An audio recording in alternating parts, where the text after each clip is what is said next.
Bonjour et bienvenue sur la chaîne d'AFP.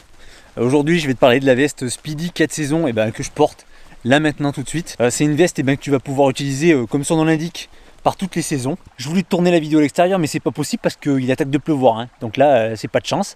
Donc du coup je te retrouve dans le garage, je vais t'expliquer tout ça. Et puis avant tout ça, comme d'habitude, intro.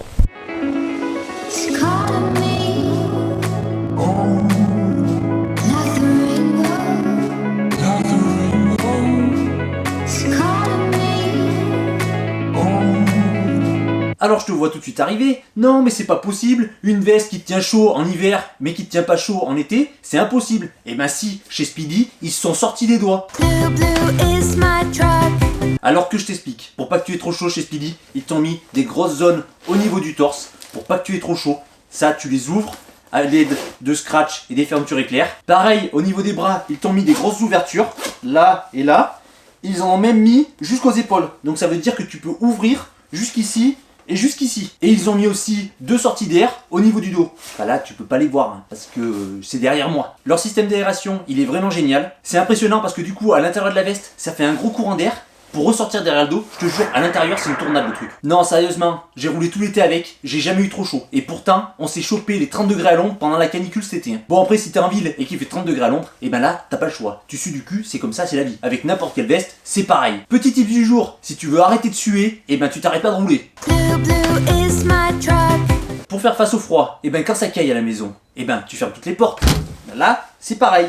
Tu fermes toutes les zipettes, au niveau du torse, au niveau du dos, sur les bras. En plus, à l'intérieur de la veste, tu mets la doublure H2O qui est juste là. En plus d'être coupe-vent, elle est microporeuse pour éviter de garder l'humidité du corps à l'intérieur de la veste. Elle est étanche à l'eau et enfin, elle est flexible pour un meilleur confort. Une fois que tu as mis la doublure H2O, tu as juste à rajouter la doublure thermique qui est juste dessous. Et là, t'es au top. Après, si t'es un peu frileux comme moi, et ben juste dessous, tu peux mettre un pull, une doubleur thermique, enfin ce que tu veux. Après, si tu veux même mettre un poêle à bois, tu prends un triple XL, tu te fous un poêle à bois avec un tuyau, hop, fini mon gars, là t'as plus froid. Hein. Je l'ai testé quand il faisait 1 ou 2 degrés, j'ai jamais eu froid au corps. Le seul endroit où j'ai eu froid, c'est au doigt. Mais enfin, là, de toute façon, la veste, elle y est pour rien. Si tu veux faire des road trips en montagne, cette veste, elle est idéale. En montagne, en haut des cols, il peut faire 5 degrés. Et quand tu redescends en plaine, tu peux te taper un 30 degrés dans la gueule. Et ben là, je te dis pas les cartes thermiques que tu prends. Hein. Froid, trop chaud, froid, trop chaud, froid, trop chaud, froid, trop chaud.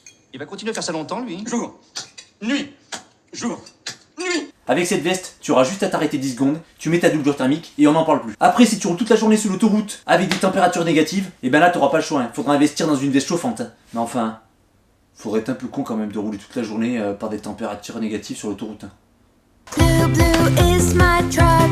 Bon, on va remettre tout ça parce que là, dans le garage, ça caille. En ce qui concerne l'étanchéité à l'eau, le tissu a un traitement déperlant. Le seul souci, c'est que l'eau, elle peut quand même passer par les fermetures éclairs. Du coup, le plus gros de l'étanchéité, en fait, il se fait par la membrane H2O qui est juste dessous. Juste. Là aussi, je l'ai testé plusieurs fois en rentrant du travail sous la flotte et j'ai jamais eu de problème. Niveau protection, et ben la veste déjà, elle est homologuée CE, normal quoi pour une veste moto, c'est la base. Déjà les tissus externes, ils sont résistants à l'abrasion. Au niveau des épaules, ouais, les épaules elles sont là et les coudes ils sont là. Ouais David, ouais, bravo, vas-y continue comme ça. Au niveau des épaules et des coudes, ils ont mis un tissu plus résistant, Tex-Tech il s'appelle. D'ailleurs, au niveau de ces zones, elles sont fournies avec les coques de protection. C'est la première fois que je vois ça. Les protections, elles descendent jusqu'ici. Donc de là jusqu'à là. Ça te protège même l'avant-bras. Par contre, la veste, elle est fournie sans dorsale. Donc ça, c'est un peu chiant. Tu peux pas mettre celle que tu veux. T'es obligé de choisir celle de la marque. Speedy, il t'en propose 3 différentes que tu peux régler en hauteur via des scratchs suivant ta morphologie. Moi, j'ai choisi la Warrior L2. J'en suis vraiment content. Je peux te dire que c'est autre chose que ces dorsales en mousse de merde. Chez Speedy, ils ont pas fait les choses à moitié. Si t'es un dingo de la protection, tu peux même mettre une option au thorax. Donc c'est une protection qui vient se clipser juste ici. Enfin là, tu seras bien protégé. Le dos, le thorax, les coudes, les épaules, t'es au top. Au niveau du confort, c'est ma 4ème veste moto. Celle-là, il n'y a pas photo, c'est la meilleure de toutes. Elle est bien taillée pour qu'elle tombe bien au niveau morphologie. Tu as des sangles au niveau des bras et au niveau de la taille. En été, vu que tu n'as pas de doublure, et ben tu vas resserrer les sangles pour qu'elles te tiennent bien au corps. Et à contrario, en hiver, tu desserreras parce que à l'intérieur, et ben ça prendra plus de place. Tu peux aussi régler ton col à l'aide d'un scratch. Comme ça, si tu mets un tour de cou, et ben tu règles plus large. Elle est très légère et facile à enfiler, tu sens pas trop les protections, enfin t'es trop bien dedans quoi, c'est un vrai pyjama le truc. Et enfin tu as des grandes poches juste devant, t'as une poche à l'intérieur et t'as une grande poche à l'arrière de la veste. Cette poche elle est vraiment bien parce que tu peux mettre par exemple une grande carte à l'intérieur sans la plier en 42. Ouais, C'est un nouveau nombre 42. Après 8 mois d'utilisation, j'ai trouvé 3 inconvénients. Déjà, tu as le petit scratch au niveau du col. C'est vrai que c'est trop bien parce que tu peux régler la taille de ton col comme tu en as envie. Mais par contre, ça m'est déjà arrivé de le retrouver par terre et j'ai eu de la chance de ne pas le perdre. Ensuite, la membrane H2 Out, elle est juste sous ta veste. Donc ça veut dire que si tu prends une averse, et ben toute ta première couche, elle sera trempée. Bon après rassure-toi, quand tu roules, et ben elle sèche très très vite. C'est un tissu spécial. Et ensuite, il manque peut-être une poche ou deux à l'intérieur et à l'extérieur de la veste. Donc là, après, c'est pareil, ils ont sorti la dernière veste. Donc ça se trouve, ils ont rajouté des poches. Pour conclure sur le test de cette veste, et ben c'est vrai qu'elle n'est pas donnée. Elle coûte quand même 450 €. Mais après, il faut bien réfléchir. Parce que tu peux l'utiliser en été comme en hiver. Donc, au final, économie. Plus de flouze, quoi.